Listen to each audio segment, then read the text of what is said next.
Good evening. I'd like to call the East Cocalico Township Board of Supervisors meeting for Thursday, October 21, 2021 to order.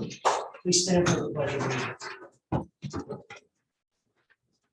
Pledge allegiance To the flag of the United States of America and to the republic for which it stands, one nation, under God, indivisible, with liberty and justice for all.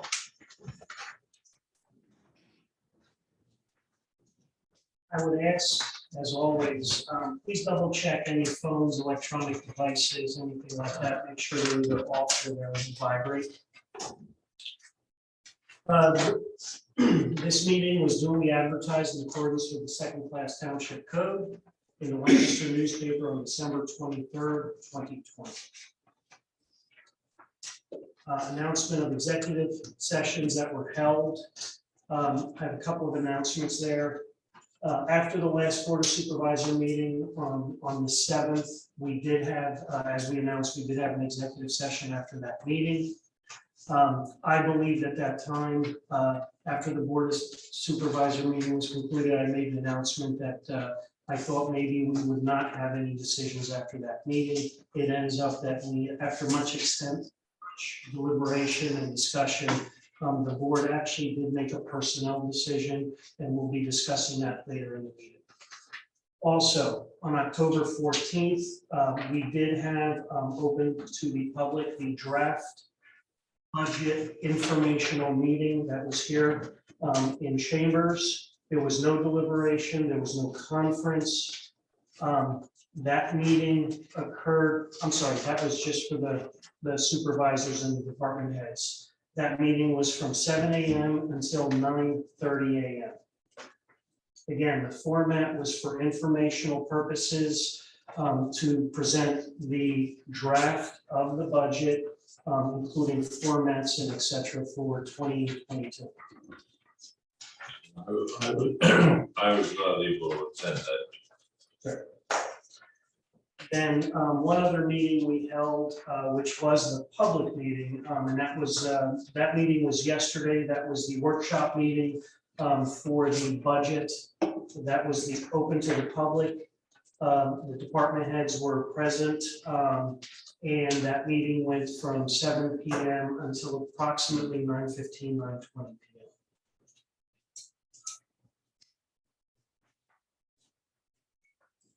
Okay. We want to do the presentations from Carol.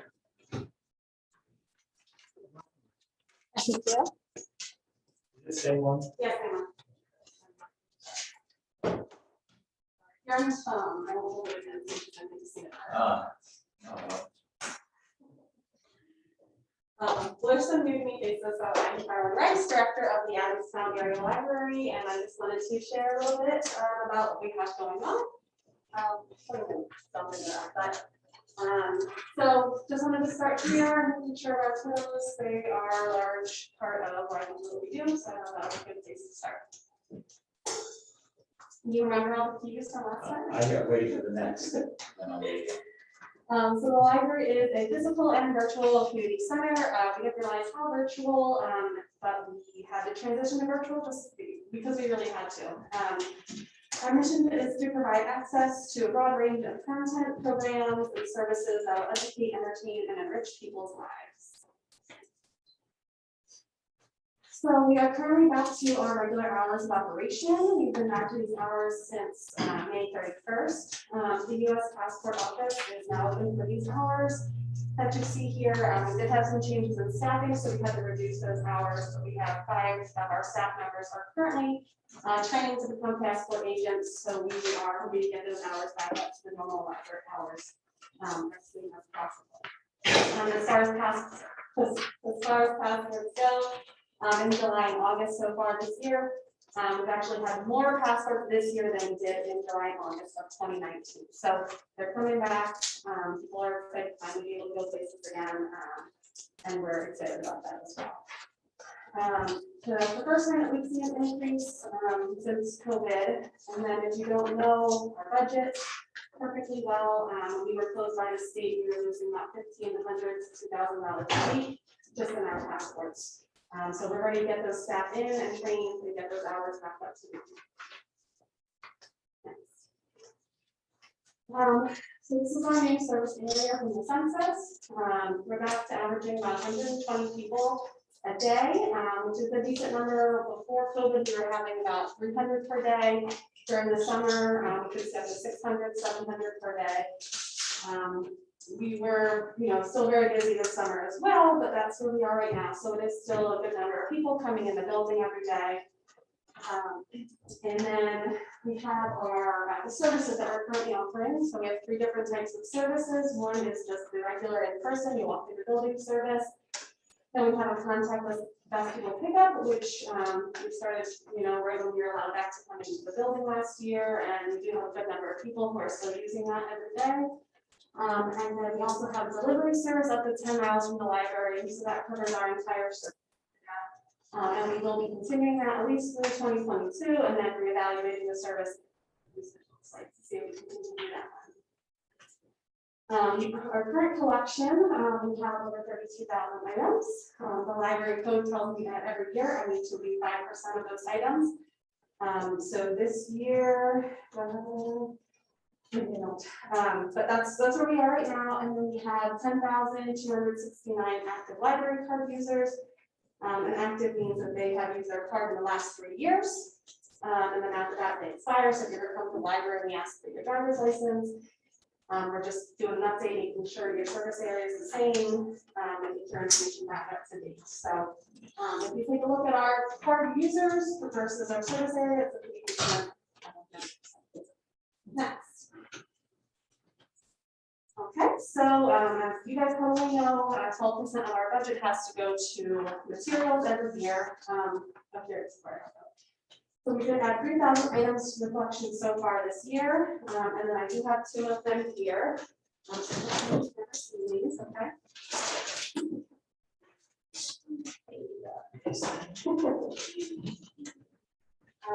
So this is something new that we're doing. It's called a baking bag. And while it may, oh no, you can't come here today. I'll take that back on. While it may seem harmless to have items that aren't books or media that we're circulating in the library, it's actually in line with our mission of classroom learning. So giving our patrons access to a physical item. And yeah, everyone can check out for. And then written materials like cookbooks help us knock down some of the barriers that patrons face when they're trying to learn. Most souvenirs were acquired from donations from our patrons. So again, just community is always really welcome and helpful to us. And then we also have the launch pads, which are don't require Wi-Fi or anything like that. You can watch them anywhere. They are little videos kind of similar to the Leapfrog for children. There's a large focus on pre-K and getting people ready for kindergarten. It's just videos and educational tools, but making it fun for our number of patrons. And then those were acquired through CARES Act funding. So we're just always trying to look for new experiences that our patrons are looking for. All right. So through the end of September, we have 154 programs with just under 5,000 participants. We have 1,265 kids and teens participate in our summer reading this year, which is really remarkable. Not totally back to normal yet. And then the Lancaster is the posting that we do as well as Stanhope. And they're really go out to parks, and we had over 400 children complete that. And then each of those kids did go to quite a few parks, so it's just a good way to get our youth outside. And then the summer reading numbers are actually like 4 times what they were last year, so people are excited to come back to the library. And those are can be accessed on Paperwise, and they're happy also.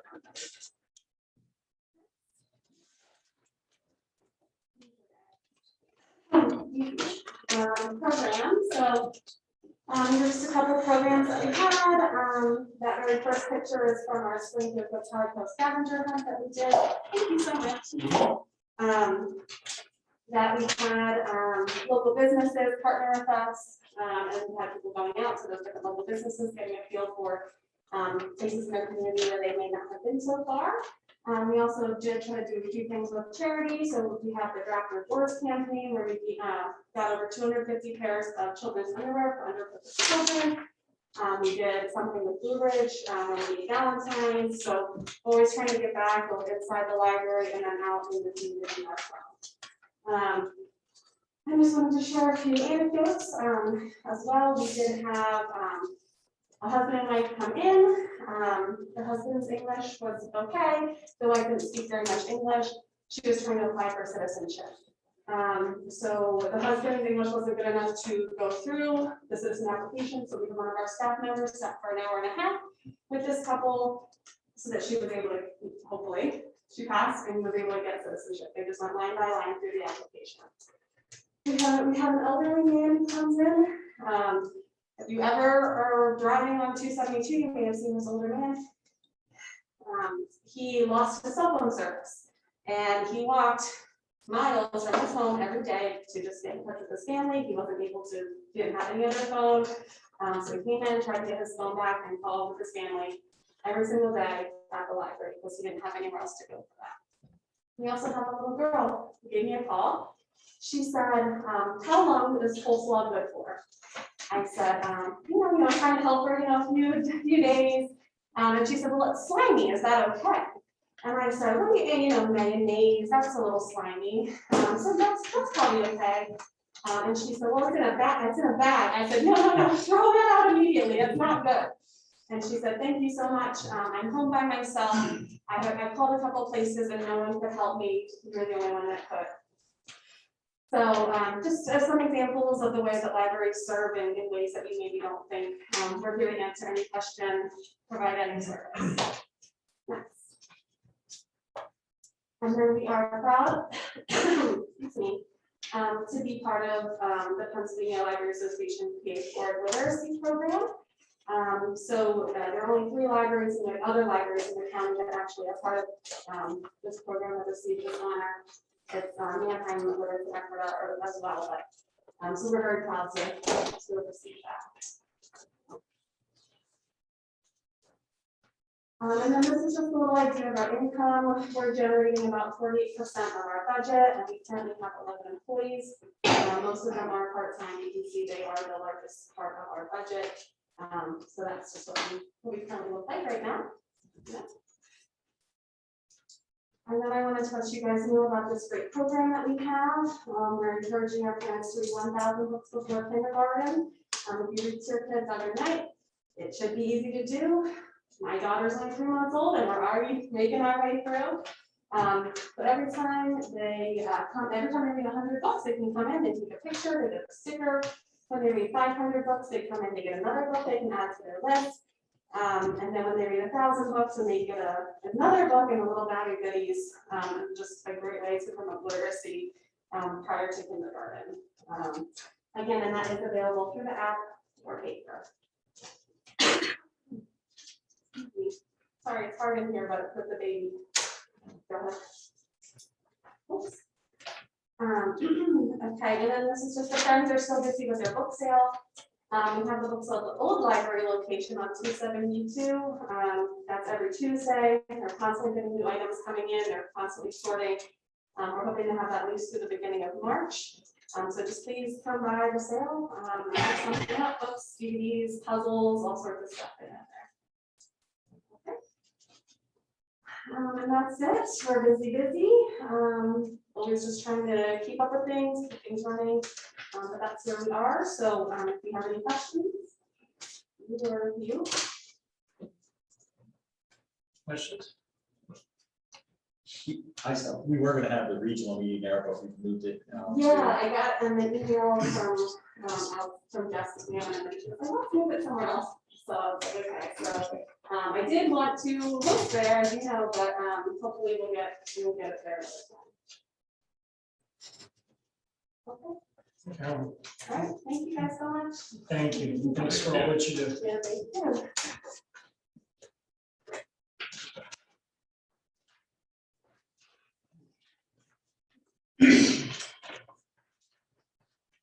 Gentlemen, past meeting minutes for approval. Meeting minutes from October 7th. With corrections, amendments, additions? No? Okay. Do I have a motion to approve the minutes? Motion, I will second that. All in favor? Aye. Aye. Opposed, none, motion carries.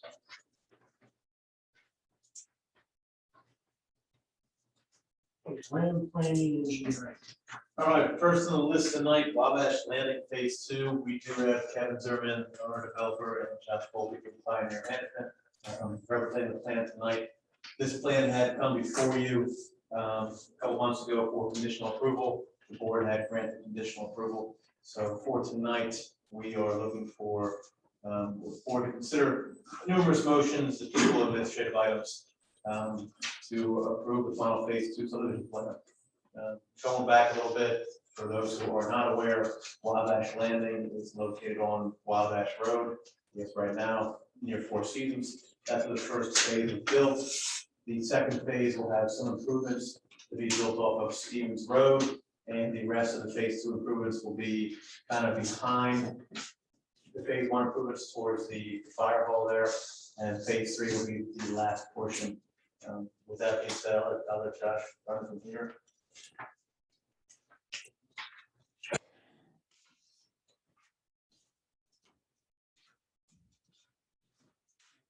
So everybody can see it. Nothing more, but we'll see. Good evening, my name is Josh Colby, I'm from Pioneer Management. Like Casey said, Kevin Zimmerman, representative of the developer, Sunbeam Partners, is here today too. Again, we had unconditional approval a few months back, and now we're here for we had conditional approval a few months back, and now we're here for unconditional approval.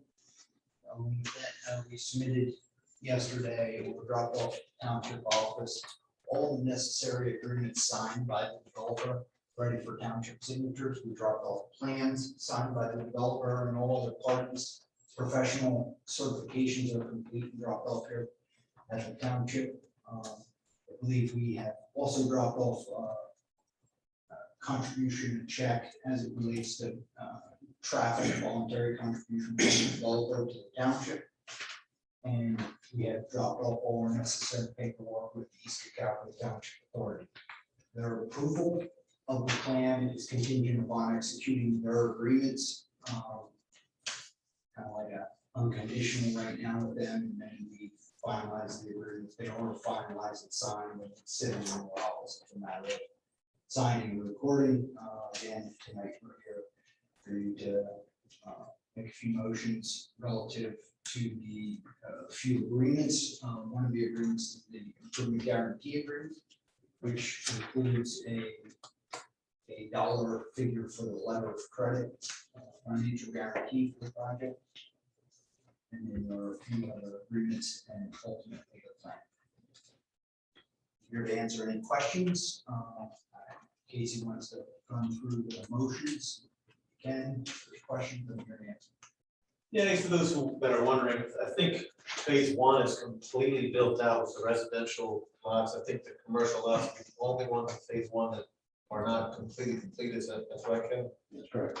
So just to give you an idea, I think those houses sold relatively quickly. You know, it's a different type of community, different type of layout for what we currently have in township. This would have been the first village overlay, and currently the only village overlay concept in any type of plan form. There is one coming in a sketch plan, but it is a different type of development in the community. With that being said, I can run through each of the motions separately, group them, whatever you guys want me to do. Let's run through separate. Perfect. This time. So the first motion would be to approve the final Phase 2 subdivision plan for Wabash Landing as last revised October 15, 2021. Condition upon the applicant submitting all required legal documents with appropriate signatures, paying the $25,000 capital contribution for future improvements at the intersection of Church Street 272. The applicant obtaining a PennDOT highway occupancy permit, and the applicant obtaining acknowledgement from the ECTA confirming satisfaction of Phase 2 final plan and associated ECTA agreements. This report was written last Friday, so since that time, I think the $25,000 check has been dropped off with the plan information I understand the HOP permit in the draft form, which essentially is its final form, accessible to the final administrative process. So those things should be wrapped up here next, about a couple days, or by next week. I will make that motion. Any questions, comments? I'll second that motion. I have a motion and second. All in favor? Aye. Opposed, none. Motion carries. Second motion will be to acknowledge the required amount of financial security to be established and held by the township for the final phase 2 subdivision plan for Wabash Landing in the amount of $2,089,558.04 per the probable cost, construction cost opinion prepared by Pioneer Management dated May 13th, 2021, last revised October 1st, 2021. If we can, motion. With that motion, So moved. in the second. Any comments, questions? I do have a question. Yes, sir. The pricing here is for May 13th. Commodities have had quite a interesting ride on the markets and the costs and what have you since then. But is it still reflective or should it be adjusted?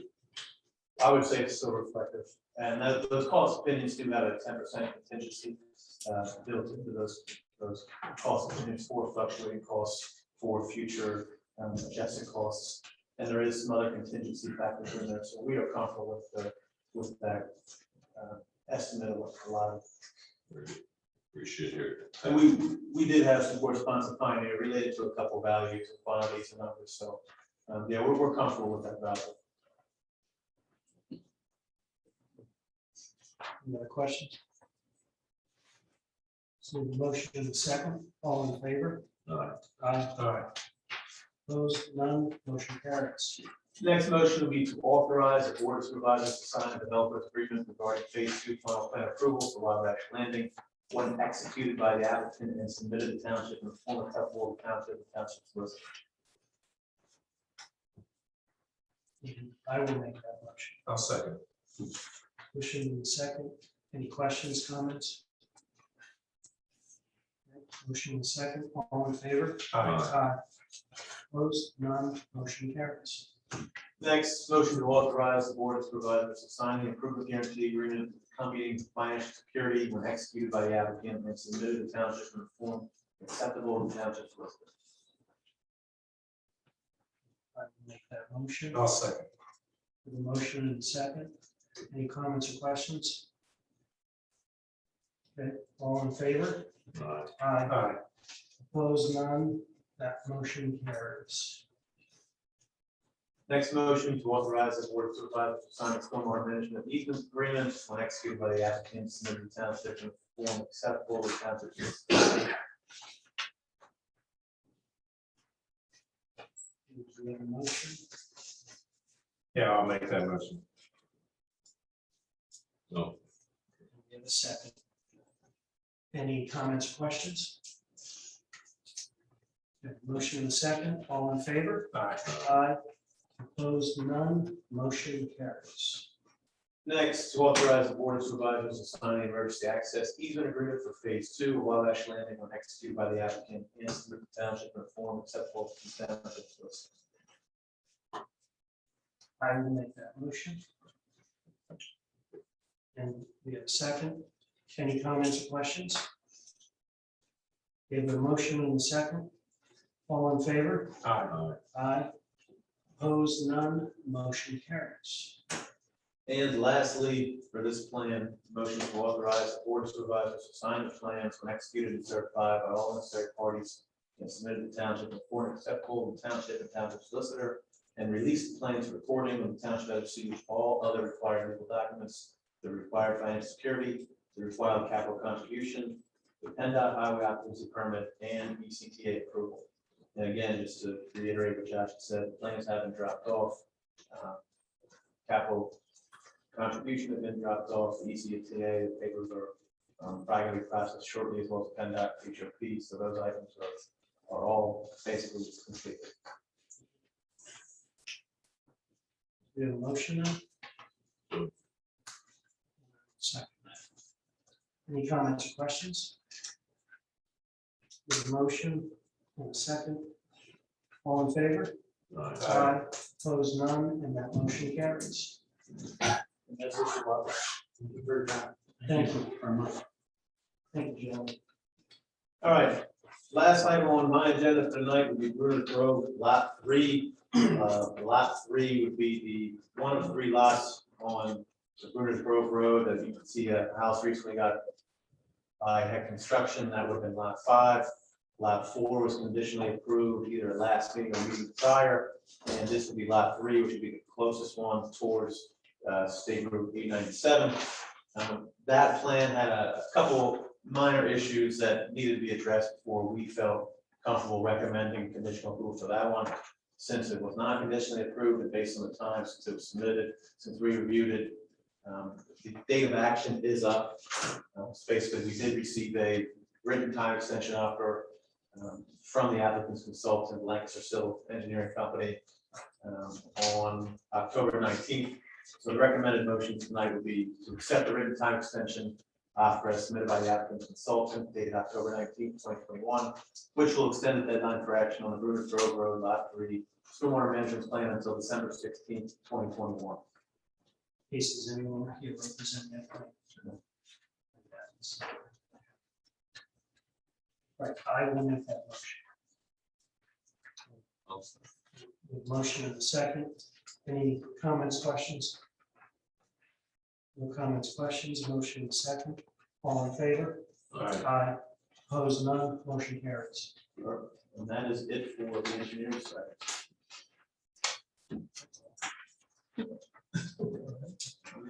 Thank you. Absolutely. Have a good one.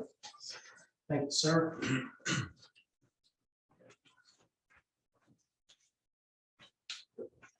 Like, we're going to discuss. Sure. Next item. Yeah, the next item on our agenda is the Director of Community Development position. This is a new position that the township has created as we modify our zoning and code office into an office, community development office, essentially geared more towards planning and project management.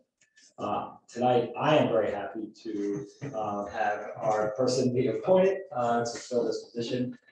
Sharon Young, who's here, she's in the back. She's went through the interview process, has had a similar position in the Lehigh Valley and also in Lancaster County. Worked for the county planning commission before, and also has worked on the other side in the private end, doing some work in East Cocalico Township as well.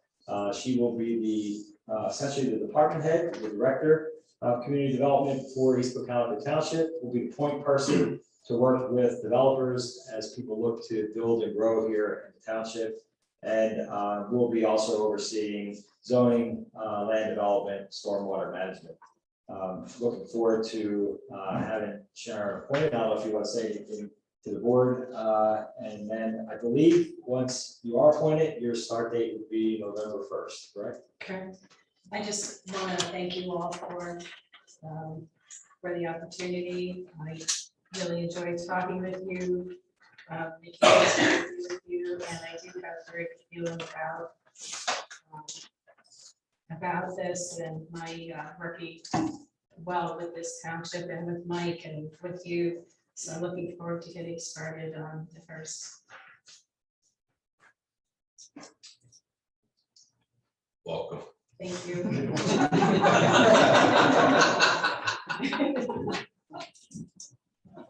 Welcome, Sharon. Thank you. I think you're going to be a great addition to the team. Thank you. So we have a motion on there to appoint Sharon Young as the director of community development for East Cocalico Township. I will make that motion. I'll second it. We have a motion in a second. Any questions? All in favor? Aye. Opposed, none, motion carries. Thank you again. Please excuse me. I just had some surgery, so I'm going to head home now. Thank you. See you soon.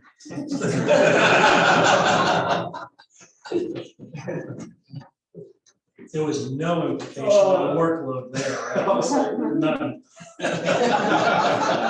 As he makes. As he prepares, that's Sharon's pile. that's the first 2 hours of day one file, correct? These are not our own. One tree, 2 trees. Okay, next item, Mike, record. Sure, the rec board met on Tuesday, October 12th, and discussed the letter of interest that was submitted by Brett Wilson to serve on the recreation board. They did have following that meeting, made a recommendation that the board consider appointing Mr. Wilson to fill the vacant term, which expires December 31st, 2022. Mr. Wilson did, and you guys have a copy of his letter that he submitted to the rec board.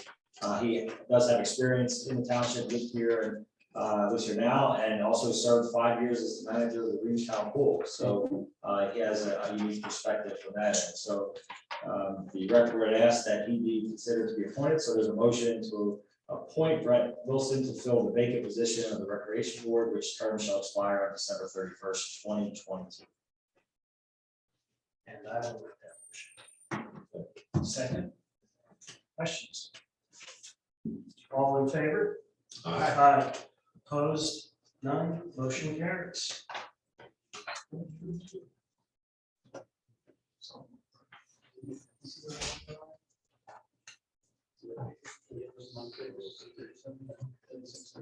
Okay, start. Yeah, I don't believe there's anyone here representing Sturdyville. We have gone through and worked with them as they are completing this next phase of their project. Earlier this, I guess in the summer, we did meet out there, John, Chip, Brent Lee, and myself, met with representatives from there just to get a better understanding of what's going on there and to be able to calculate out their traffic impact fees for the project that's going on out there. And since that time, they have submitted paperwork indicated there'll be 19 new PM peak hour trips based on the $1,512 per PM peak hour trip impact fee. Their TIF fee due to the township is $28,728. Mr. Sensik, who's representing Sturdyville, had asked to participate in the township's program where they can defer that payment for a period not to exceed 24 months. He did submit a letter requesting that, which you guys have a copy of. We've done this. 24 months has been essentially the limit we've set in the past, kind of tying into Roberta guidelines. And as a side note, we are working with the new solicitor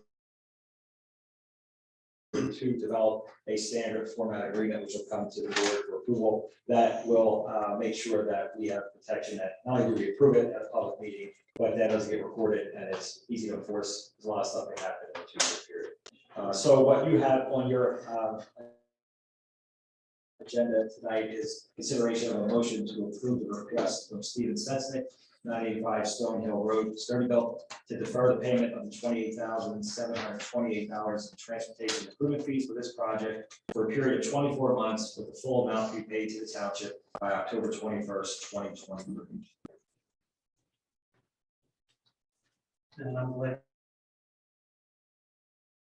I put that in motion because those questions I had on the computer from, they said October, but they didn't specify it. Okay. And I will make that motion. I'll second that. We have a motion and a second. Any questions, comments? Basically, it's a balloon payment. Yes. One.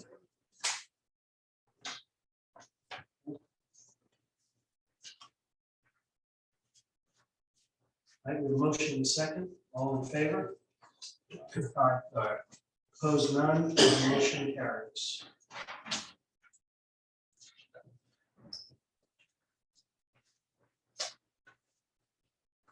Thanks, Mike. So MS4, farmers saving soil stopping sediment. Don't ask me. Say that a little faster. Say that 50 times fast.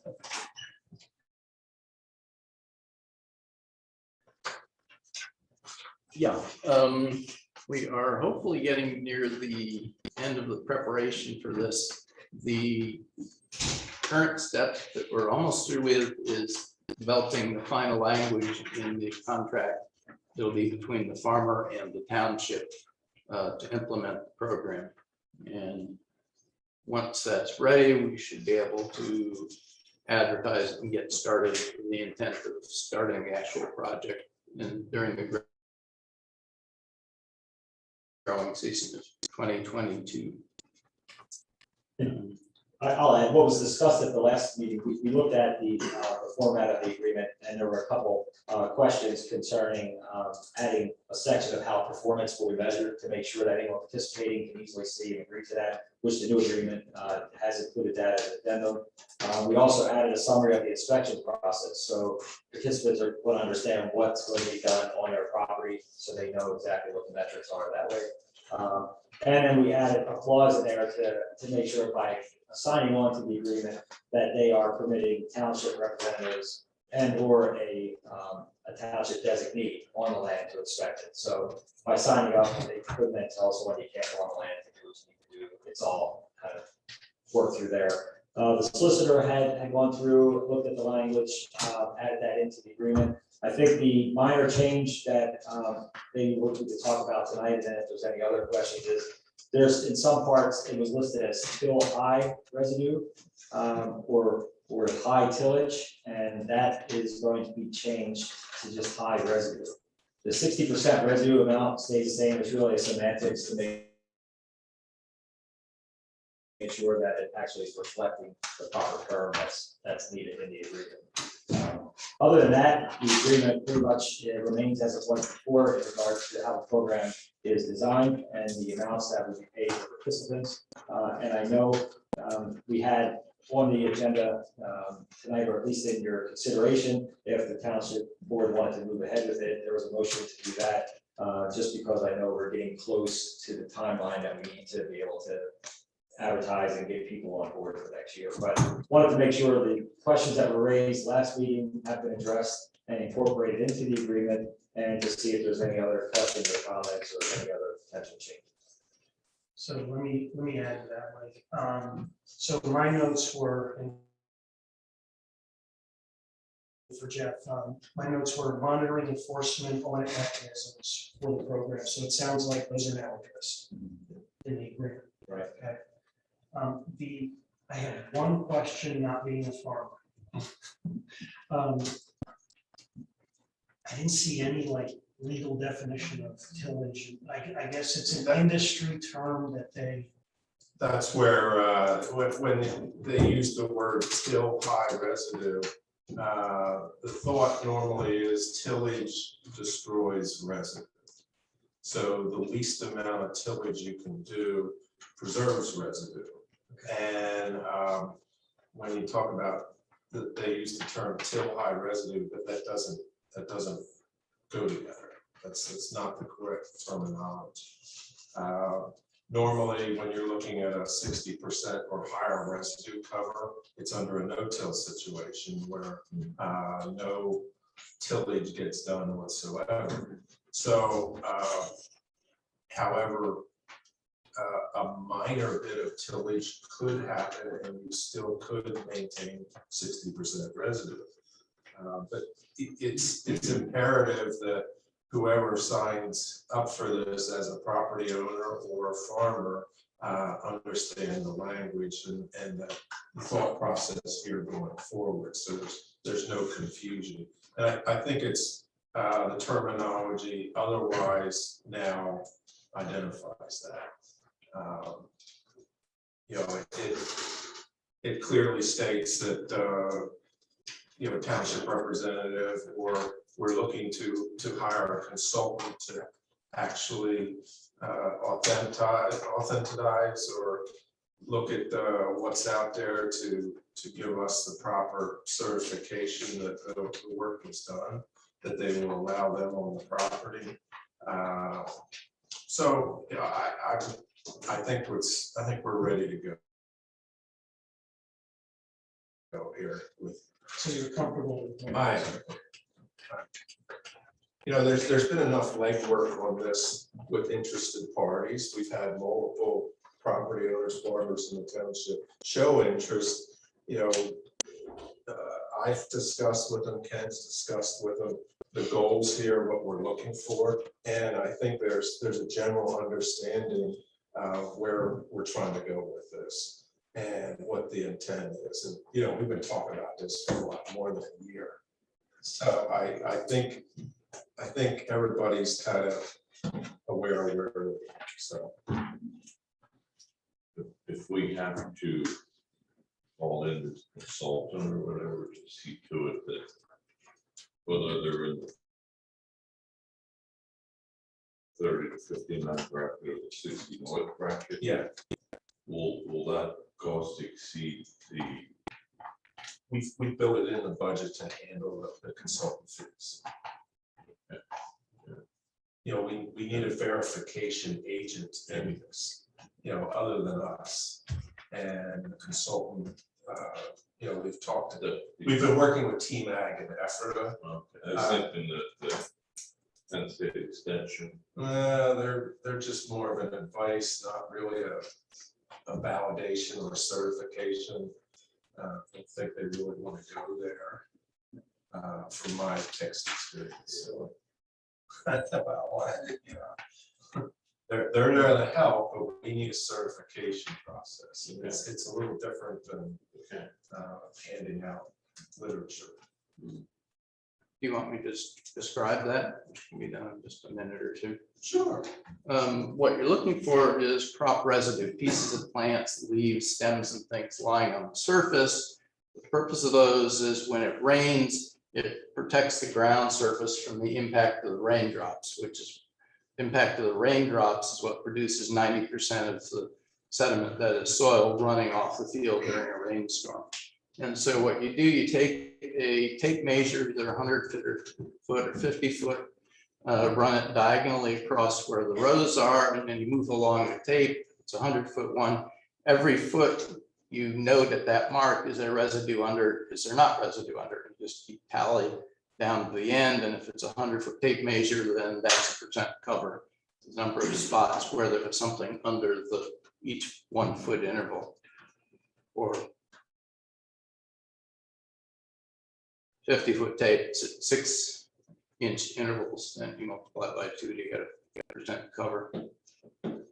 That's it, and that gets done a couple different places, and it gets done prior to planting and after harvest. Yeah, it's not a complicated process. I've done it myself multiple years just to validate what I'm doing in my fields. You know, a matter of 15-20 minutes, you can soon stretch out tape and have those numbers. Doesn't take long, right? So, Pinging is people coming in and out of the meeting by Zoom. okay, so Mike, we're comfortable with the verbiage. We've addressed the questions from last meeting. You're comfortable with how it reads? I am. Okay, so you want to make a motion?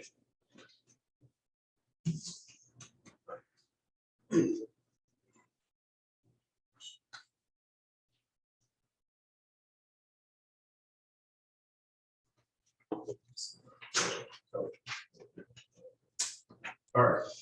Okay, I will make a motion to authorize the East Cocalico Township to implement the Farmers Saving Soil Stopping Sediment FS4 grant program within the urbanized area of the township for a 3-year period, renewed annually on a first come, first served basis within the township's budget limits for all farmers who meet the requirements, qualifications, and to set the grant awards issued through the program at $150 per acre for conservation tillage, at 30 to 59% residue, and $225 per acre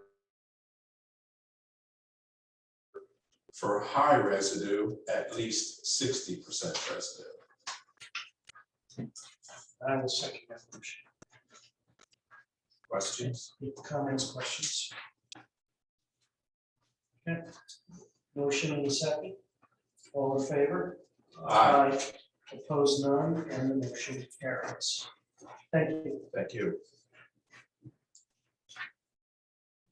in my Lions Club. The township has received a request from the Lions Club for permission to conduct our annual toll road fundraiser on Friday, November 26, 2021, from 7 a.m. to 5 p.m. This is held at the intersection of Church Street and Reevestown Road. This is adult supervision, reflective vests, so they do make sure they incorporate all safety requirements. And in the past, this has raised about $3,000 each year, which is then donated to local organizations. So there's a consideration for the board to approve the East Cocalico Township Lions Club request for permission to conduct our annual toll road fundraiser on Friday, November 26, 2021, from 7 a.m. to 5 p.m. at the intersection of Church Street and Reevestown Road. Sure.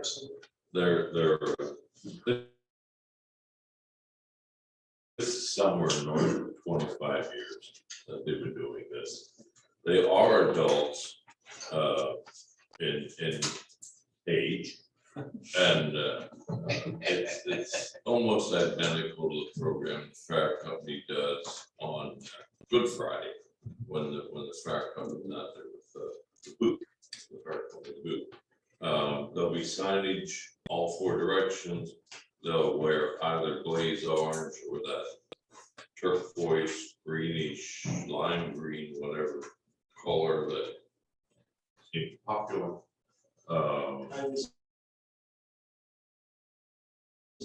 There you go. I visited, and it is amazing. You hold a bucket out and these people drive by and they put in. There was a gentleman put in a 50 one time. I had no clue who he was. And he just dropped it, said, thanks for everything the Lions Club does, and grew off. So, yeah, it's about $3,000 a year. And the last 2 years have been challenging. We don't know.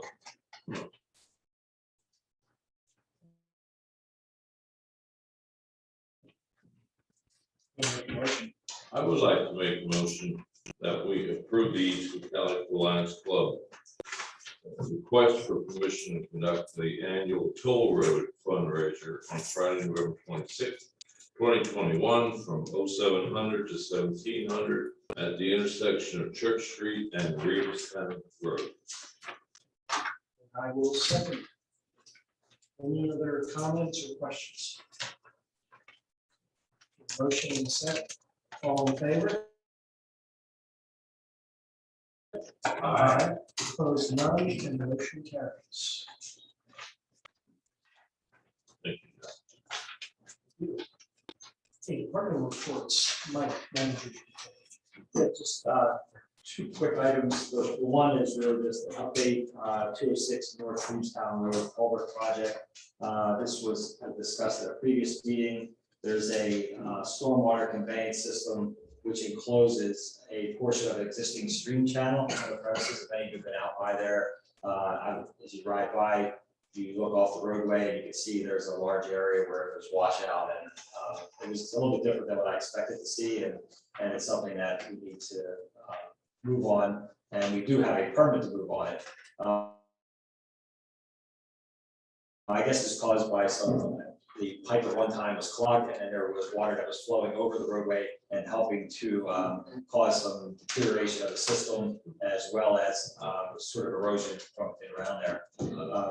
There's an agreement that was drawn up, and back, I guess this was first approved to be studied in March 7th of 2019. So there's a draft agreement that was drawn between the township and the owner. The township will be removing the deteriorated 36-inch diameter stormwater pipe downstream of the concrete arch culvert. We'll be installing a 36-inch diameter HDPE pipe, 20 feet in length, and then that'll terminate into a new concrete head wall with riprap another 10 feet downstream from there. We'll restore the area above the pipe with stone and gravel consistent with current grades. I mentioned we do have a GP11 permit that was obtained back then, and we did confirm that that permit is still good. So we want to make sure we did go through the process to get that we take care of that. The owner, Elvin Huber, he's going to grant the township that permanent 20-foot wide stormwater drainage easement centered over the pipe. so we can do that work and extending 10 feet downstream. He then will be removing the remaining sections of steel piping and masonry that's down there that's was enclosing that area below the township's work, both the grade and install a riprap line stream channel in place of that enclosure, and all that in accordance with the GP permit. And then in the future, we'll maintain the stream channel and riprap to ensure proper long-term stabilization. So the previous agreement was written, we have to make some modifications just in signature names because it was former Board of Supervisors member. I did reach out to Mr. Huber and left him a message. He called me back today and left me a message and said he's on board. He'll sign the agreement and he'll coordinate with the township and get his contractor out there. So what'll happen is coming up at a future meeting, hopefully the next meeting, we'll be able to get that revised language, have him sign it beforehand, and then the township can take action to get that all done. Brett and the road crew will be doing the work. We've already been out there to look. I think we're looking at about $3,500 in materials based off of what's projected now. And then once they're done, we'll coordinate with the property owner needs to. Outside of that, it's something that's been on the books since 2019 and it needs to be done, and we'll hopefully get it done and cross this off and move on to another item. So it came up last meeting. I was able to, the staff and Bradley were able to give me some information, and now we're able to hopefully move water relatively quickly and take care of it. Mike, so just to confirm that the October 5th, 2018 permit, and that was executed, that's still, still, yes. Okay. Do they put an addendum on that for when we're signing it currently, or do you know?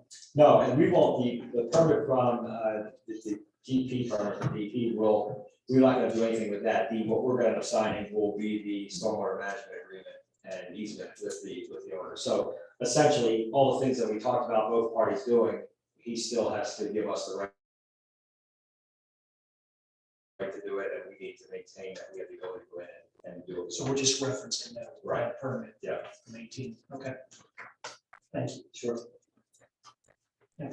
So, and then the next item is a follow-up in an issue we had a couple meetings ago, I believe, and I know the Ekmans are here. On Line Road, we were having problems with trucks turning in that area off of Wabash Road, onto Wabash Road, and riding through the part of their yard, dragging large stones, and I believe hitting telephone poles. Yeah, it's happened 2 more times. Yeah, the telephone pole, I guess they had mentioned was earlier this week was hit, and now it's been shaved again and supported with a wood. That's like once every 8 days. It's even more than that. Thing. There was Once every 7 days. It's 3 times since we've been here last meeting.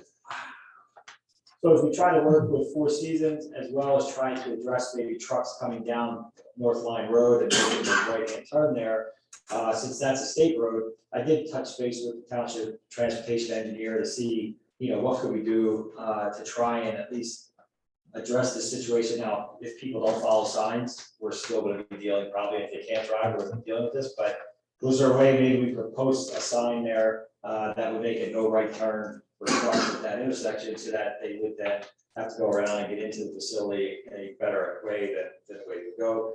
He indicated really what we have to do is just request from PennDOT authorization for the township to purchase, install, and maintain the signage according to their guidelines. And then we would put that sign, which would be just a standard sign to see no trucks, no right turn in the right of way there. PennDOT would have to acknowledge it first, and then we would put it up. He did say some municipalities don't even go through PennDOT, they just do it and put them up anyway, but since we talked about it and we're addressing it, it might be good as well to get on PennDOT's radar as well. He said really the best way of addressing the engineer said would be, you have to do some intersection improvements there. And I don't know if we're at that point just yet, but I believe if we maybe could try to sign, continue our cooperation with Four Seasons, with PG&L, maybe we could pick away at some of this and bring it into compliance and reduce the amount of impacts that you're seeing and your neighbors. We would rather not lose any of our property. Right. So, the sign would be a minimal cost. We have posts, we just be us, and we would be essentially writing a letter to PennDOT requesting that authorization. So not really much of a cost to the township to do it. And so it's a very cost-effective way to try and get some additional compliance. So if you're. So you need a motion for that. We should, I included one on there for motion authorized, not that it as part of the record since we will be submitting PennDOT to authorize the township to submit a request to PennDOT for approval for the township to purchase, install, maintain signage in the right of way that will notify northbound line road trucks if they cannot turn right onto Wabash Road. I will make that motion. Second? Second. Any other comments or questions? Yes, sir. One question. Name please. Ken McRae. If you putting up signs at the intersection, are you gonna wanna have one for each direction? And if so, one of them is gonna be in West Cocalico Township. No, the plan was we were going to try and put it on the northbound side, so that's going to be in East Valley on that side. We weren't planning to go to the other side. Yes, sir. Brad Weaver, I'll speak on that a little bit. You actually probably want to consider putting it on Wabash turning left on the North Line Road. And it's the 53-footers Jack there the other night for about 15-20 minutes, trying to make that left turn coming from Wabash on the line. Well, there is a sign down at Four Seasons across from there. Yeah, but down to the stop sign, they come down, they had a Jack in there, and they had all the locks, and they were up in the neighbor across the street yard. And this is pretty much 4 or 5 times a week. Wabash Township. Yes. Yeah. So even in that end, I mean, if you want, we can just notify that that's the township road, so we still have to do the acknowledgement process, where we have a little more control there. Anything will help. Yes, sir. May I make a suggestion? Steve Brubaker. Would it be possible, how could we encourage the trucks instead of using Wabash Road, we go from Line Road to 272 to use Garden Spot Road, which the intersections are both wider, it's a straight shot, not too many residential areas on Garden Spot. We think what's been happening is the trucks that are coming either from the Effort area or 322 or whatever, we think they're following a little voice on their dashboard who tells them turn here, not turn here. And that's the way they're going, only to find out that that last turn's a son of a gun. And we have talked directly with Four Seasons. They've been most cooperative. They have notified, it's not their drivers. Is that a fair statement? Yes, it's not their drivers. And it is the, I'll call them the independents, for lack of a better word. And how you get to them on a one by one basis, it's difficult. I do believe that enforcement would help, because the one thing that they truly value is that driver's license. And but we have to put the signs up so there's something to enforce.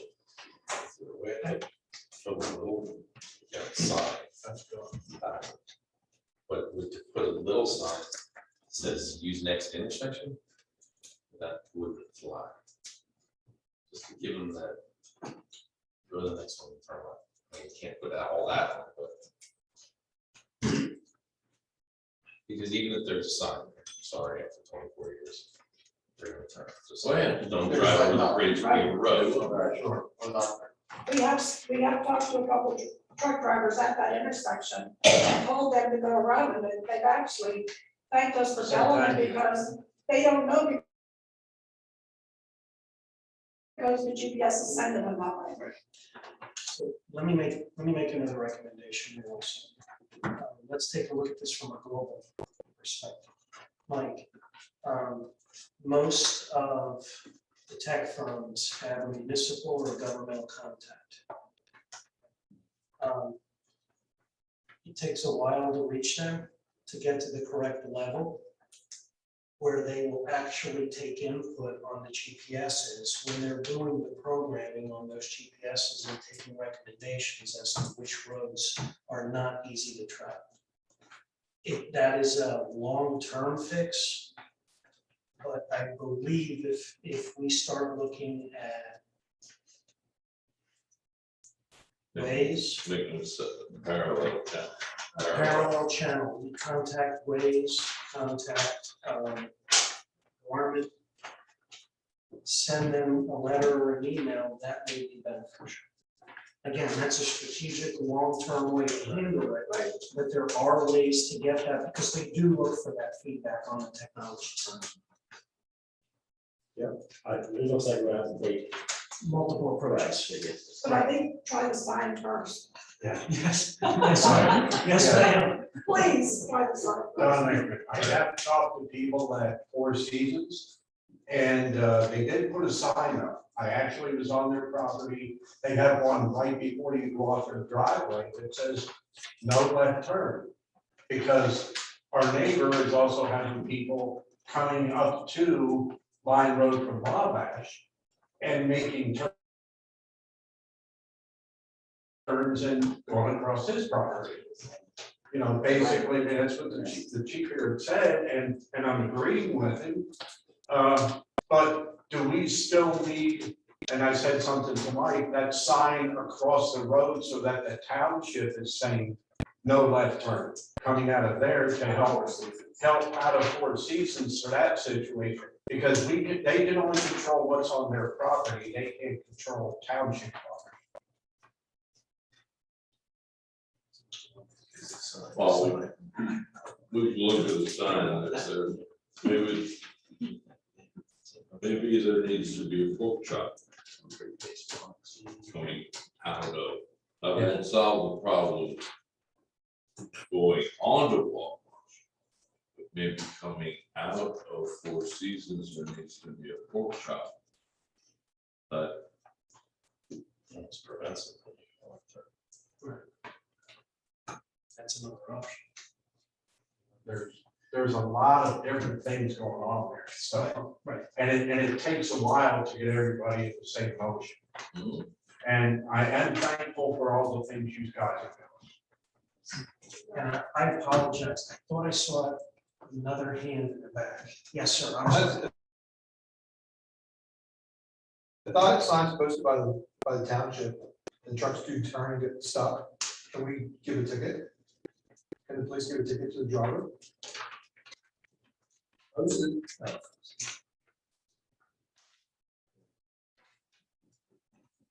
what's posted by Four Seasons? No, by the township. On the township roads, if there's no turn of gross weight vehicles, no right turns, can you give a ticket? It'll stop them eventually. Yeah, well, that's what we're talking about, it's not allowing. I don't believe the sign will work, because the sign at Bass Lane doesn't work, because we put there without making no parking in front of the intersection, but. Right, that's right, somewhere, exactly. What we're discussing here I know. is, no, that's fine, it's a great comment. What we're discussing here is we're not sure whether we actually need an ordinance in there for that sign. So we can check with council. It's a great comment, we can check with council and see. Because again, this goes back to the solution here may be multifaceted. Right. It's gonna be a lot of things required. Okay. Thank you. Thank you. Right, so Mike, I will make that motion. Okay, so you have the additional items there. I think we had you and you had made a second. And you made the second. Okay, all in favor? Aye. Opposed, none? Motion carries. And the last thing, just at the next board of supervisors meeting, we talked about inviting, which I already have done, John Schick, transportation engineer, to attend, because we're trying to get ahead of the November 18th meeting, where we're dealing with the potential transportation impacts with the rezoning. And we didn't talk about the solicitor. My advice would be to have the solicitor at that meeting, at least for that part anyway, particularly if we want to deal with the transportation component of it coming up implication wise with the rezoning. You guys okay with that? I think it's prudent. Yeah. That would be Absolutely. Okay.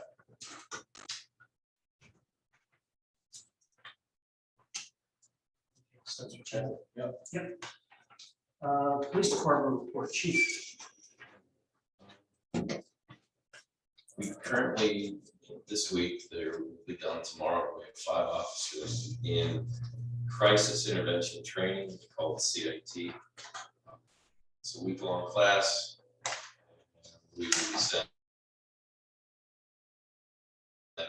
they're having 3 classes next year, we'll be having 2 officers each class.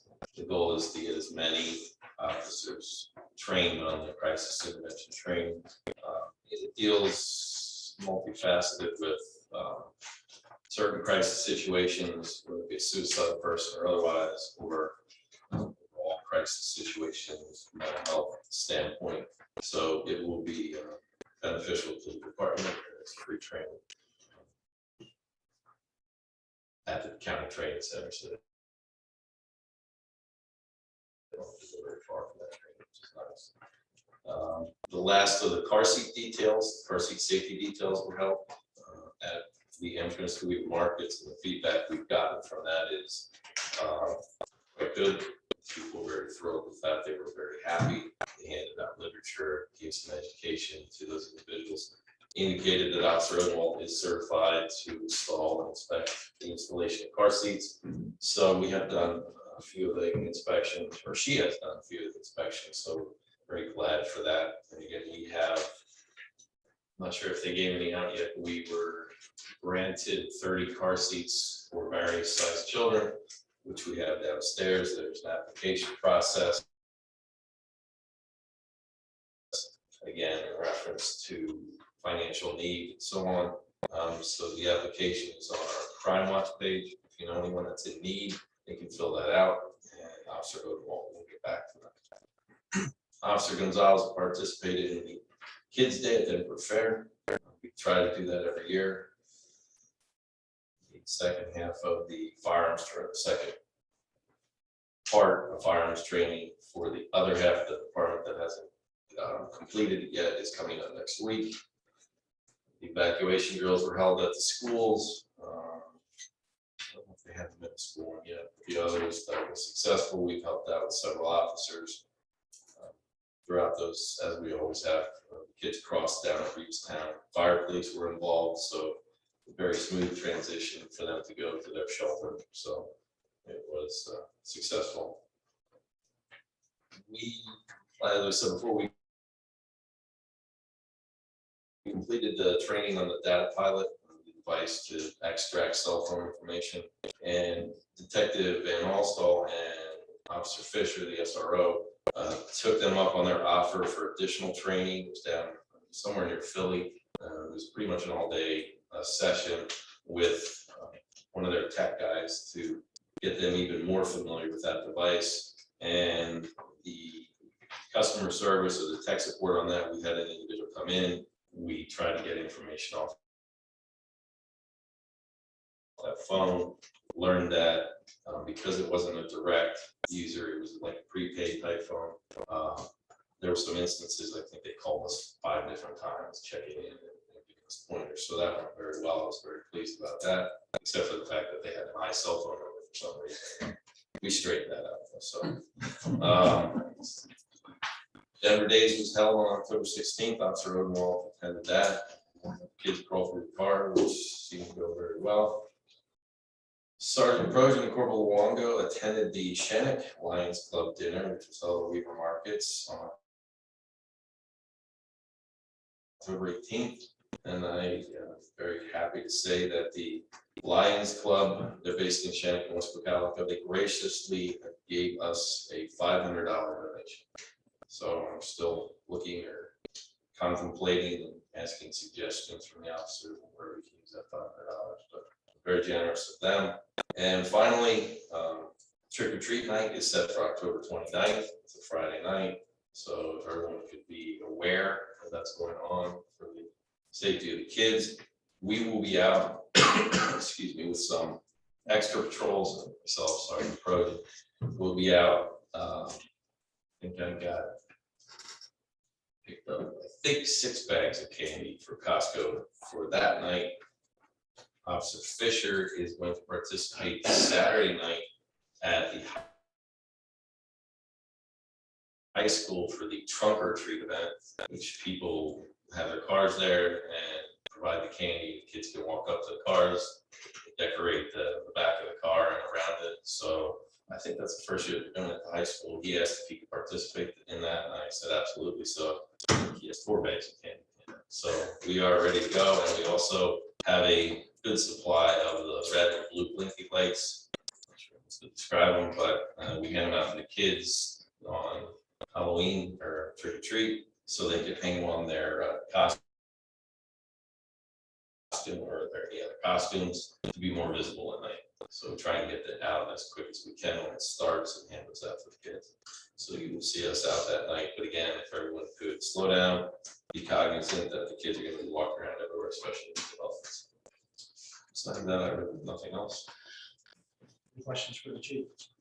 Yeah, I did. You said previously, I think, with the child safety seat detail, you've run across multiple drivers, mothers, fathers, whoever, children just running around the car. We only had a few of those. Okay. So it wasn't, I was pleasantly surprised with that, but There still was a couple. there was, and we had some conversations with them. I'm sure we will kind of pull them aside, explain things, explain the rules, explain the laws, the reason why. Holding a small child in your lap in the front seat of a car with an airbag is a really bad idea. So, yeah, we try to educate as much as we possibly can on it. So. Yeah, that's a good thing. And we also enforce that as officers on patrol, right? If they see that's that person safely getting stopped, and probably issue a citation. Yeah, good. That's good work. So, Thank you, chief. Thank you, Financial Administrator. Good evening. So tonight I have the balance sheets and the budget status reports for each of the funds to present to you. These are as of September 30th. For general fund revenues, we are at 92.7% of budget collected through September 30th. We collected another 149,000 in revenue from October 1st to present, which brings us to 94.9% of revenues collected. Expenses paid through September 30th are 76.51% of budget, which is where we should be at 9/30. We're about 75% through the year. But I do want to point out that 90% of the police pension municipal obligation has been paid, and of course, that's our biggest expense besides payroll. Total revenues are currently at $5,326,000. Total expenses are at $4,688,000. So we currently stand at revenues over expenses of $638,000. We did receive winter maintenance funds of $14,107, and that amount was deposited into the liquid fuels fund. In the last 3 weeks, I sent out over $48,000 in invoices to developers for engineer and solicitor fees incurred from May to September. So I expect that money to come back to us within the next month. I'm currently doing research on the American Rescue Plan interim final rule to determine if the items on our wish list for that money will be for eligible expenditures. And currently what we're looking to spend that money on are water, sewer, and stormwater projects and infrastructure, computer communications, and imaging technology, upgrade to the emergency power source, upgrades to air filtration in the building, and an incentive program for essential workers. As Mr. Carrasco said earlier, we had our first budget meeting yesterday at 7 p.m. and reviewed the general fund budget. Our next budget meeting will be on Wednesday, October 27th at 7 p.m. And that will be to discuss the budgets for the light hydrant, recreation, state liquid fuels, capital reserve, and American Rescue Plan funds.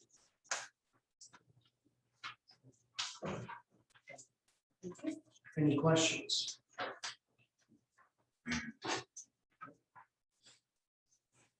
Okay, thank you. Okay, zoning. Yeah, I received the zoning officer's report for September of 2021. We had 17 applications, 20 permits issued during a 5-year review, and 10 are still waiting to be picked up. There were 19 certificates of occupancy completion issued. We had 3 false alarm violations, and the code enforcement officer sent out 1 violation letter, and there was postings for the zoning officer for zoning hearings. The zoning hearing board did have 2 cases in September. They had Shannon and Catherine Martin requesting a variance special exception, and Apple Jordan and Rachel Martin were requesting a special exception. So I think this will probably be the last month that I'll be reading the zoning officer report. I'm assuming our director of community development will be able to provide that update. We still do have, though, right now, as we're trying to finish out the year, bringing a new person on, we still do have our contracted zoning officer who's in on Tuesdays and Thursdays, and also attending the zoning hearing board meeting. So I believe we are still chugging through getting permits issued, but we'll see over the course of the next couple months and year how that department, how our approach changes moving forward. Thank you. Any questions? Hey, roadmaster report. Good evening, guys. Good evening.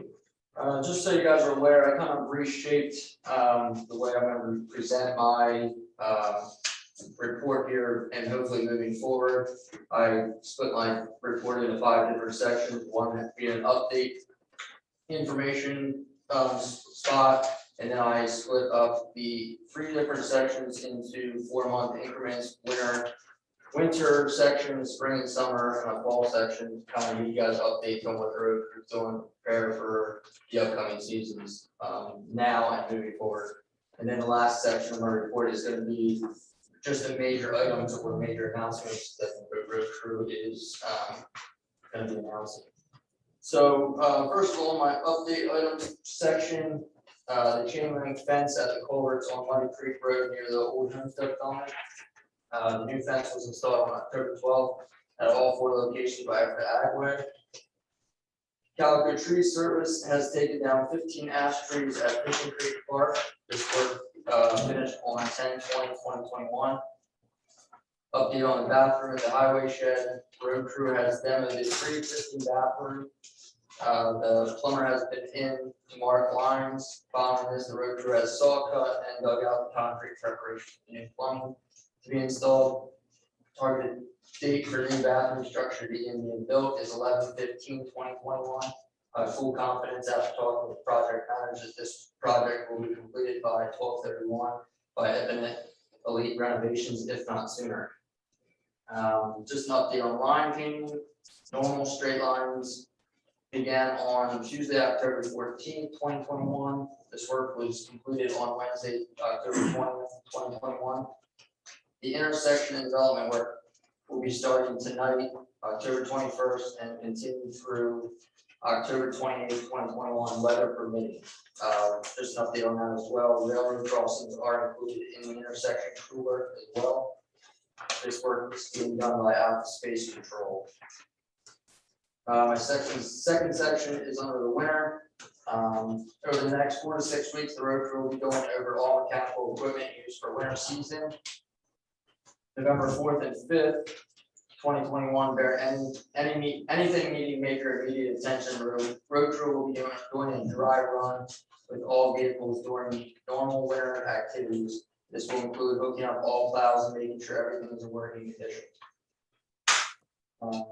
Roadmaster has been in contact with other municipalities, private contractors, come up with a plan for possible help if needed, and how they're kind of constructing their winter maintenance season.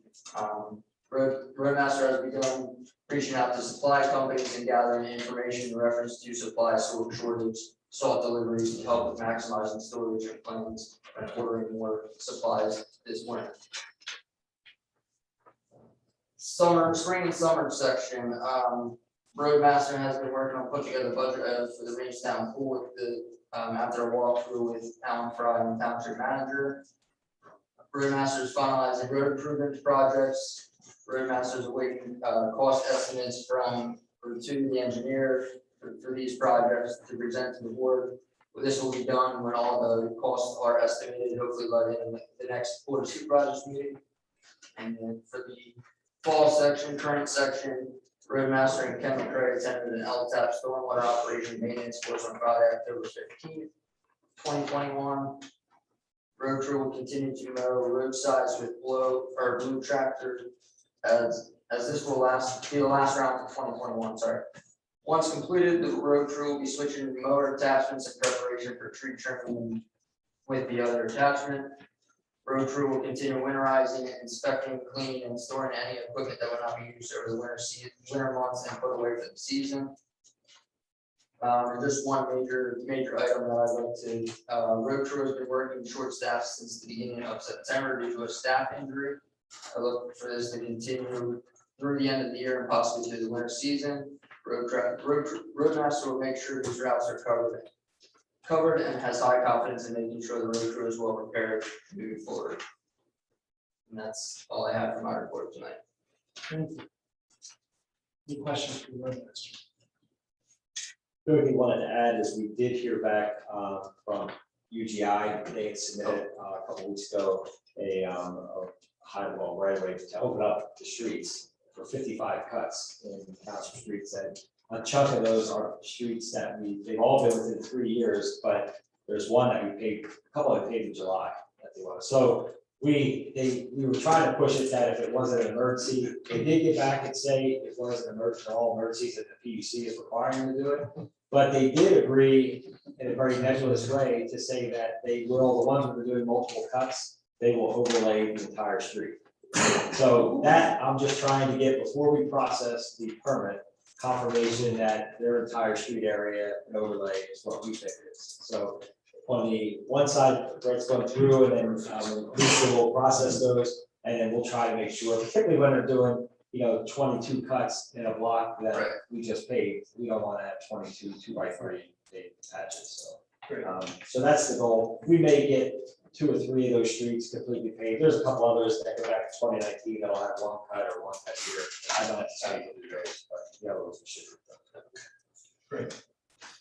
Thank you. Yeah, Brett, would that require some milling to make everything match up to here that they're gonna overlay, or? They will have to mill, yes. If they overlay the street, they will have to mill pretty much the same process that we had previously. There's a 3-line response email, so that's where we gotta flush out what exactly. It's simple. We take this as full commitment. Thank you. Right. Attached to you. Thanks. Hey, MS4 stormwater, Ken. I'm sorry, you'll have a full report next meeting, but anything at all? No, we already talked about the FS4, which is the main thing. Okay, thank you. I just want to, for the public, I want to kind of insert something in here. I think it's important for everyone to understand. I want to send out a sincere thank you to Judy, to Ken, to Brett, and to the chief, and of course, Mike. Because the amount of work that's been going on behind the scenes for getting this budget ready right now, I think this staff probably has close to a full day in the background, just in the meetings we've had on the 14th and then on the 20th, just on the budget. And we still have 2 more of those to go, and I really want to say thank you for all that extra time and effort. Treasurer's report. Thank you, Mr. Chairman.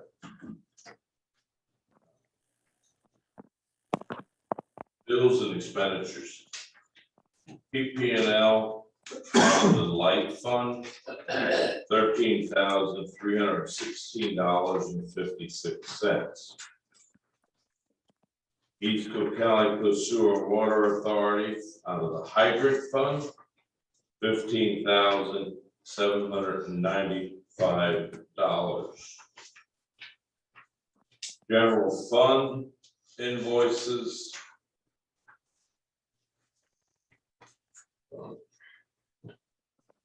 General fund invoices will be check numbers 61540 to 61584 inclusive, no void checks to the best of my knowledge.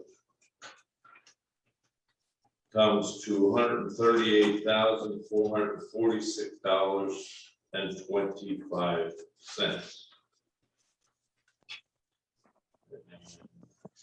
Payroll comes to $81,213.52. This is payroll of 9/26 to 10/09.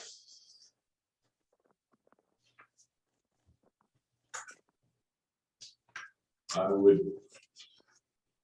make a motion that we pay the light fund, PPL, $13,316.56.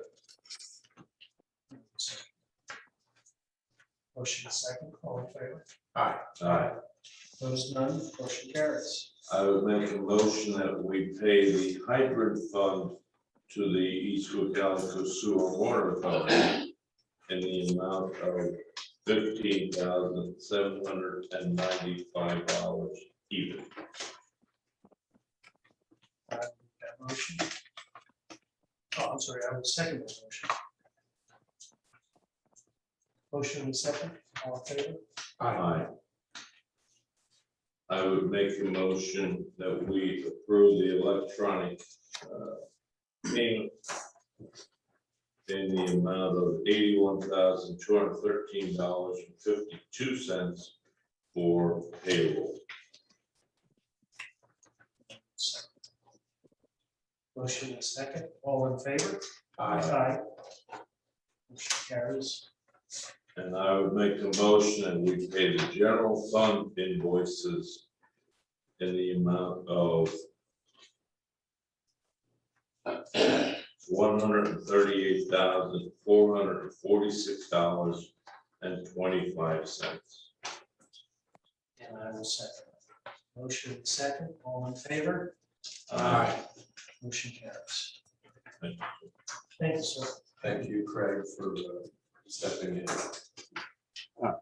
Marcy, June Kimbeck's on Zoom and I believe has a question. Want to go ahead, June?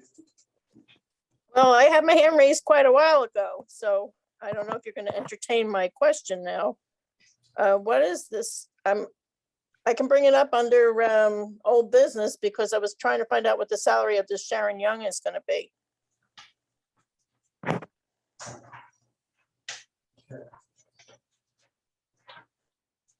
Got that on. 72 south.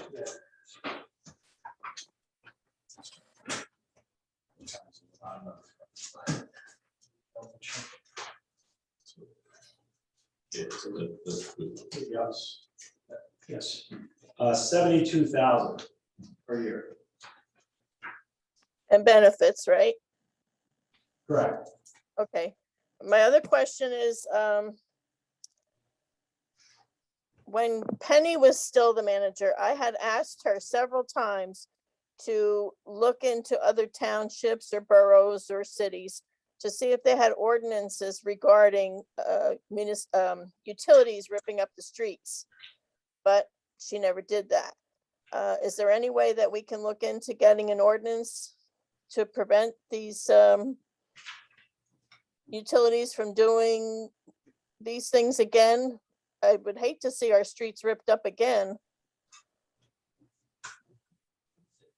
There are some, I know, the problem, there are some municipalities that have it. I know in Denver Borough, if a street's repaved, there's a period of time, I believe it's 3 years before you can make a cut. What supersedes that though is if it's an emergency.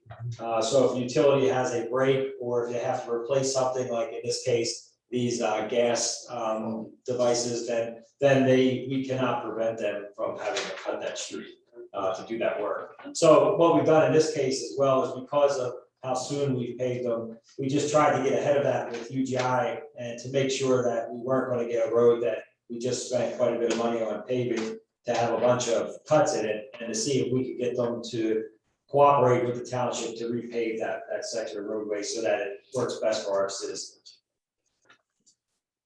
Okay, and then my other question is, I've contacted the roadmaster several times since the roads have been resurfaced, which was back in May. And I know that people are following up on this, but the road still, the line painting still hasn't been done. And that's 5 months now. Shouldn't there, that was a long awaited process. It took a long time for the township to approve resurfacing Rose Hill. So this wasn't a surprise that these roads were going to be resurfaced. Isn't there a procedure in place going forward that the roadmaster can coordinate to get these lines painted sooner than 5 months after the fact? I'm sure I'm going to hear now that, oh, it's too cold, we can't do it.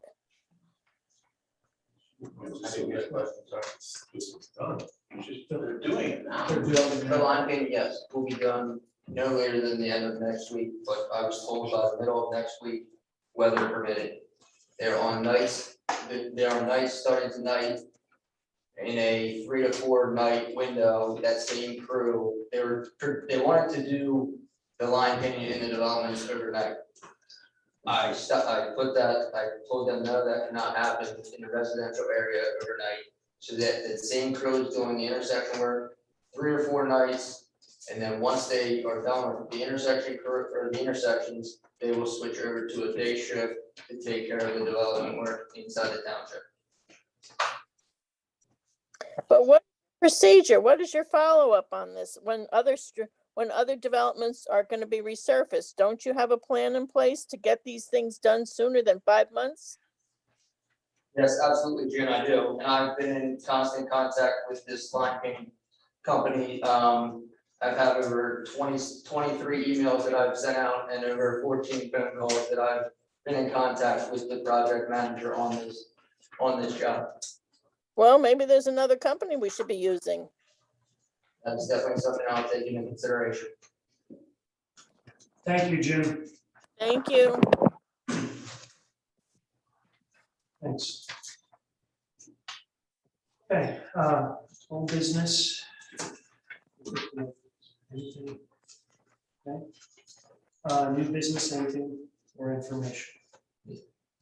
Yeah, I think you probably want to mention, Mike, the Greenstown skate park dedicates, ribbon cuttings happened on Sunday. Mike and myself showed up for that. Very well attended event. There was, I don't know, Mike, what, 35, 40 kids with skateboards there, as well as some adults. And there was food, music. Big thank you to Tara Erkinger from the rec board for all the work she did about organizing this and putting it together. From my perspective, it was a very nice event. Good for the community. Everybody was enjoying the new skate park, and it was a nice day for it. So Yeah, I echo that. I mean, it was very well attended. People of all ages skating, which was interesting, and you do see that. And then just talking to them and what they thought about the facility. Did they like it? Did they think it was somewhat appropriate? They really had nothing but positive comments. It's good anytime you get people together like that to enjoy part of our facilities and are going to take an interest in it. I think it was overall a really good day. So I agree. and Craig, there was a gentleman there. He had to be your age or older with his skateboard. I just wondered when you were going to try that. No, but I'll tell you, I went prior to that. I went into the bowl, and I realized getting out of the bowl wasn't all that good. So I wasn't venturing into the bowl in front of anybody else if I had to crawl out of the bowl. So I stayed in my lane. I know where to go. There should always be some good things on our bucket list yet. So, Let me know when that one comes up. I want to. it's a deep bucket. Okay. Public comments for non-agenda items, again, please just state your name clearly so that it helps the civil practice. Anyone? Yes, sir. Hi, Steve Brubaker. Before Ms. Pollock had left, I know that there were a couple of residents that had come to like planning commission meetings, and they were concerned about trucks in the township driving down the township roads and using their brake retarders. And at that time, she was starting to compile a list, and she wanted feedback from the community as far as roads where signage could go up. I don't know, Mike, if she had passed that on to you No, or discussed that at all. Okay, maybe possibly resurrecting that. sure. You know when that was? That was in the winter time. Okay. So maybe it was like, That's, yeah, I remember that. yeah. Is there a, there's no way to order, No, I think it started with trucks coming into Reevestown from East Church Street. I think that's what the first question was. Yeah. In Reevestown for the truck coming into town. But I know there's many other places where it would be welcome. And yeah, and at that time, she had said, well, let's just compile a list for the whole township. So what I, yeah, but thank you. And what I remember from that is it was right around the winter time frame. And basically she was pulling together a baseline of where the problems were occurring. So we could look at that first and then decide what to do next and what the next steps were. are there any township roads where it's appropriate to have, to use those? I suppose some communities post them at all entry points into the community. If they don't have, but I'm not sure, is there a place where there's trucks that are on very steep hill that you would want to do that? But speed limit wise on township roads, it shouldn't be traveling that fast. I mean, Foutsville Road's somewhat of a hill, but they shouldn't be starting there. No, they shouldn't even be on it. Shouldn't be on that. Yeah, that's where it's. Well, there's a number of roads that have no trucks on it. That's. No. And is that followed 100%? The law that says, you know, adoption on the hill, and that's not followed 100% either. That do what they do. She's speaking about the enforcement challenges of the. No, that one is easily enforced. Okay. Yeah, you don't need a decibel meter or anything like that. You have that sign up of Main Street, or let's say coming down North Sixth Street in Denver Borough, they're doing it, we hear it, of course, witness it. Yeah, there's no issue there. I'm sorry. I was just gonna mention, Mr. Eversole's comment about the township roads. I know the state roads, which I live on one of them, get trucks that come down the state roads because they can use the state roads. And that's where we hear a lot of Jake breaks. I'm sure you hear it in Stevens at different times. Yeah, I'll go through the file, see what she has, and try and pull that information together. All right, thank you. Thank you. Yes, sir. Alan, I think somebody along was complaining like 272 near the Sunoco too. They're coming, I don't know if that's appropriate or not. Thank you. People don't blame it here around me. Yes, ma'am. What's now the 7-Eleven? Yes, ma'am. Lorraine Cole, one of the areas was on 272 coming from Ephrata to Denver, right before the Denver Reeves satellite, right before the bridge they just did a couple of years ago. Right there, it's constant. The Jake breaks.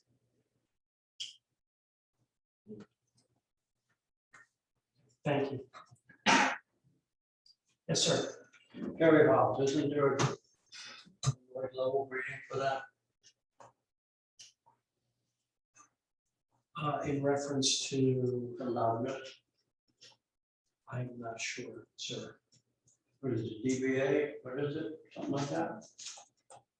Well, there's the decibel ratings, I'm not sure that we have any ordinance over a decibel rating. I think we do, but enforcement of that is, it's been deemed that you have to be within, I don't want to speak by any means, but you have to be within 5 feet of the rear of the car, 5 feet of the muffler or the exhaust. So again, for us, that's very, very difficult thing to enforce. How do you enforce that without a decibel? Well, even if you have it, you have to be. We do have Running one. down the road, we do. We do have one. But the enforcement part on that is, again, I would have to research that again. It's easier to identify as shade break. Right. Oh, absolutely. Simply enforce Jake, I can go Jake break.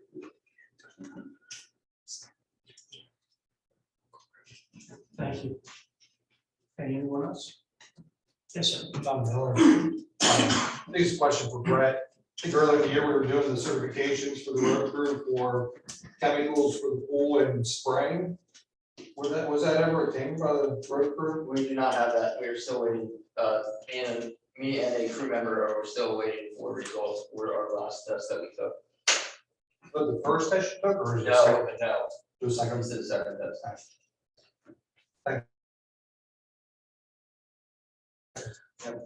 Okay, anything else? So the next supervisors meeting will be on Thursday, November 4 at 7 PM in person, held here in person and via live Zoom. Again, I would also like to mention that's the Board of Supervisors meeting on November 4th. We mentioned this earlier. We also have, again, on Wednesday, October 27th at 7 PM, we have the budget meeting. And then we have another meeting on Monday, November 1st for the budget. I thought the November 1st meeting was contingent upon these. We weren't able to complete. I believe you're correct. Yes, sir. Thank you for the correction. Yeah. So I should say a tentative meeting for the budget on Monday, November 1st at 4 PM. Okay. Anything for executive session? Sure. Anything else? Okay. I need a motion to adjourn. Motion to adjourn. Motion second. Second. All in favor? Aye. Opposed? None. Motion carries. Thank you. Thank you, everyone.